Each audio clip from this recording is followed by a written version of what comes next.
नमस्कार, म डाक्टर बालकृष्ण शाह, विराटनगर स्थित मोरङ सहकारी अस्पतालमा प्रसुति तथा स्त्रीरोग विशेषज्ञ। आज हामीले मेनोपॉज तथा अलिक वृद्ध उमेरमा ढल्किँदै गएपछि उमेर ढल्किँदै गएका महिलाहरूमा चाहिँ कस्ता किसिमको समस्याहरू आउन सक्छन् भन्ने बारेमा चाहिँ कुरा गर्छौँ। र पहिला मेनोपॉजबाट सुरु गरौँ।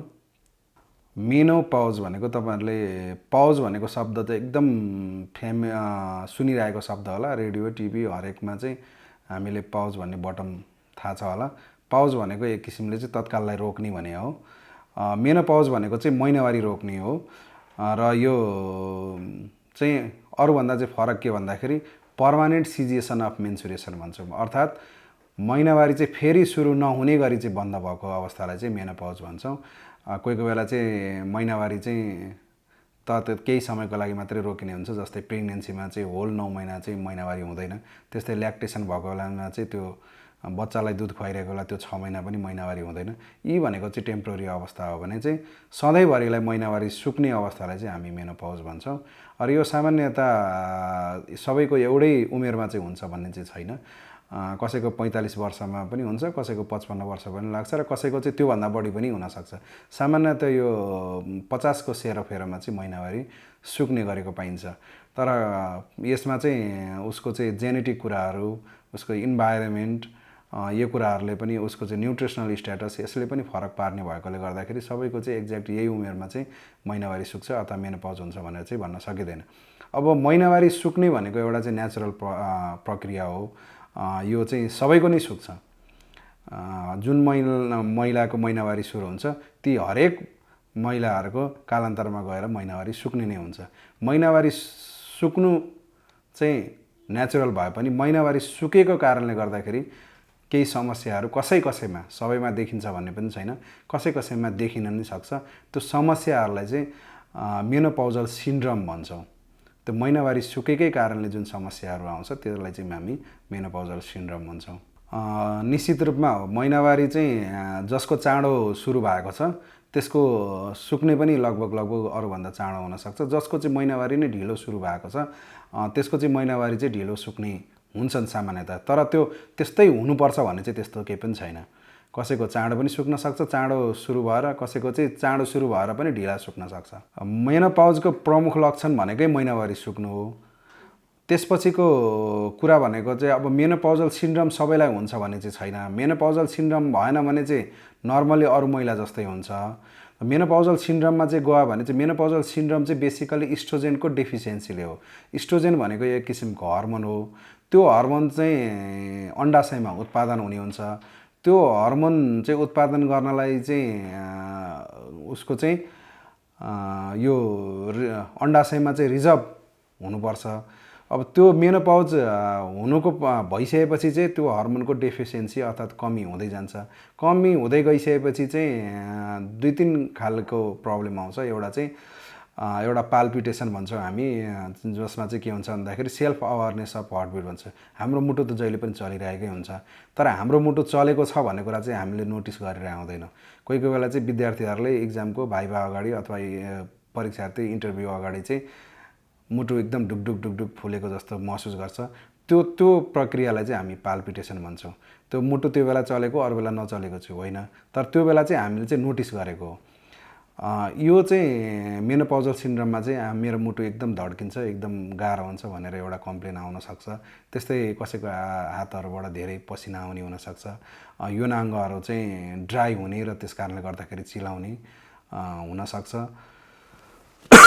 कसैलाई चाहिँ युरोजेनाइटल सिन्ड्रोम भन्छौँ, पिसाबको समस्याहरू आउन सक्छ।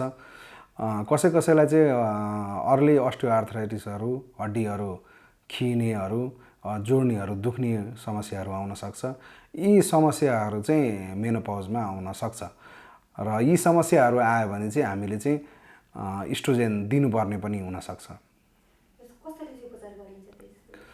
अब यसको प्रमुख उपचार भनेको चाहिँ अब इस्ट्रोजेनको कमी भएकोले गर्दाखेरि समस्या आएकोले गर्दाखेरि इस्ट्रोजेनै दिने हो। तर इस्ट्रोजेन दिनुभन्दा अगाडि चाहिँ हामीले चाहिँ धेरै पटक सोच्नुपर्छ, किन भन्दाखेरि इस्ट्रोजेनको चाहिँ अन्य जटिलताहरू, अन्य समस्याहरू हुने गर्छ। र यसलाई कन्जर्भेटिभ म्यानेजमेन्टमा चाहिँ पनि गर्न सकिन्छ। तर त्यसमा भन्दा पनि अब इस्ट्रोजेनको लेभल चेक गरेर यदि केही भएन भने इस्ट्रोजेनै दिनुपर्ने हुनसक्छ। इस्ट्रोजेन दिनलाई इस्ट्रोजेन मात्रै पनि दिन सकिन्छ अथवा इस्ट्रोजेनसँग मिलाएर प्रोजेस्टेरोन अर्थात् हामीले जुन खाने छ कि पिल्स जुन हुन्छ जुन अरू बेला चाहिँ परिवार नियोजनको साधनका रूपमा प्रयोग गरिन्छ त्यो दिनुपर्ने हुनसक्छ। अब इस्ट्रोजेनको डिफिसियन्सीले नै क्यान्सर हुने चाहिँ होइन हैन, तर क्यान्सर हुने उमेर पनि मेनोपाउजलमै बढी भएकोले गर्दाखेरि त्योसँग एसोसिएटेड गरिएको धेरैवटा चाहिँ पाइन्छ। तर इस्ट्रोजेनकै डेफिसियन्सीले गर्दाखेरि चाहिँ क्यान्सर हुने चाहिँ होइन।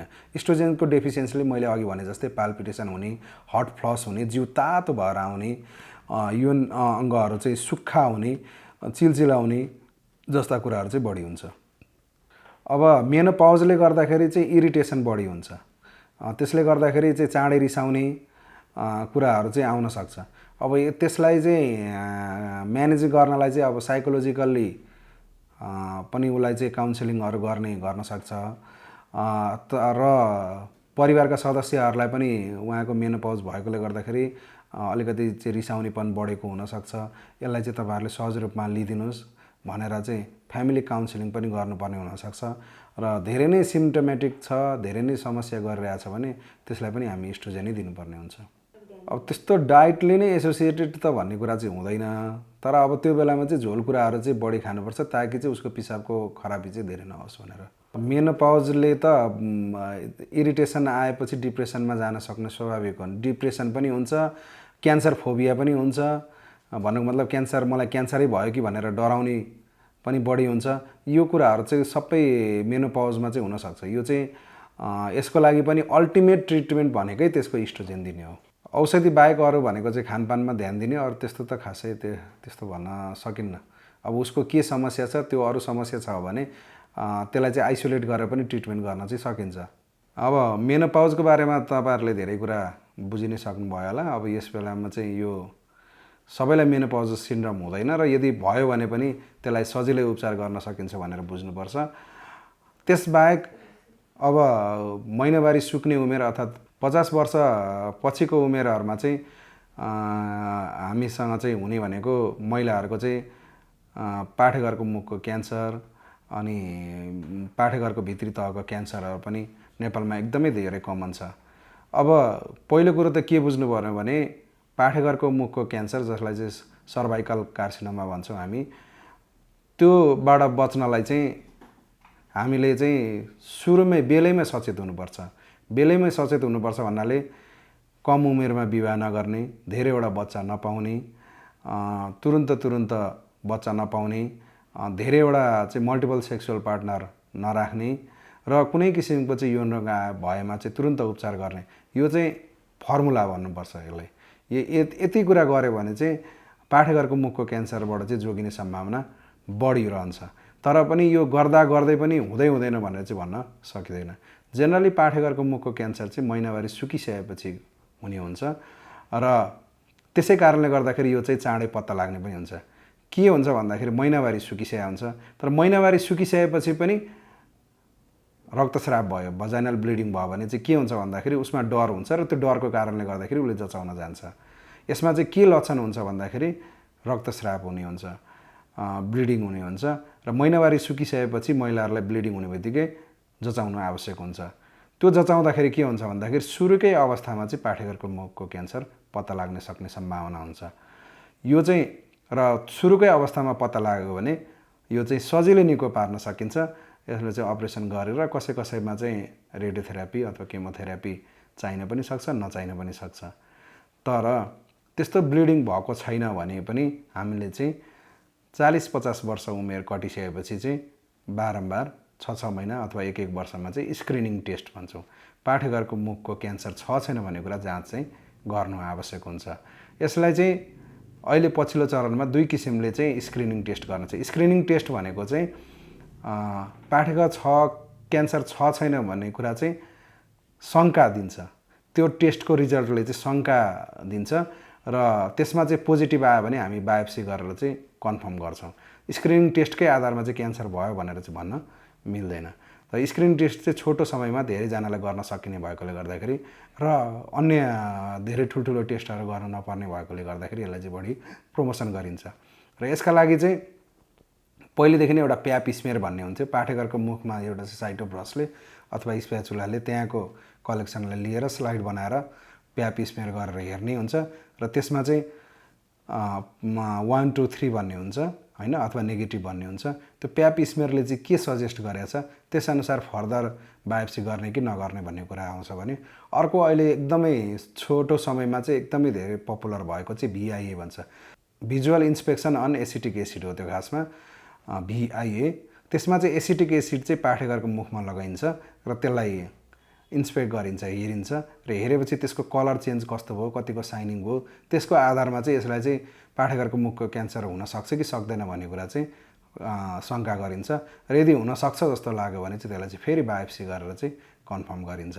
र पाठेघरको मुखको क्यान्सर चाहिँ हाम्रो देशमा धेरै नै कमन छ, किन भन्दाखेरि पहिला धेरै कम उमेरमा बिहे हुने, जन्मान्तर कम हुनेले गर्दाखेरि यो कुरा चाहिँ बढी भएको छ। र यसलाई चाहिँ यदि भएको छ भने चाहिँ यसको चाहिँ फेरि स्टेजिङ गरेर यसलाई चाहिँ उपचार गर्न सकिन्छ र पहिलो अवस्था अथवा स्टेज 1 स्टेज 2 सम्म छ भने पनि यसलाई चाहिँ सजिलै उपचार गर्न सकिन्छ र पूर्ण रूपले निको हुन्छ। त्यसकारणले गर्दाखेरि डराइहाल्नुपर्ने, आत्तिहाल्नुपर्ने अवस्था हुँदैन। तर हामीले चाहिँ त्यो छ भन्ने कुरा जान्दा जान्दै हामीले चाहिँ ढिलाइ गऱ्यौँ, अटेर गऱ्यौँ अथवा यसप्रति सजग भएन भने चाहिँ यो फैलिएपछि चाहिँ निको पार्न गाह्रो हुनसक्छ।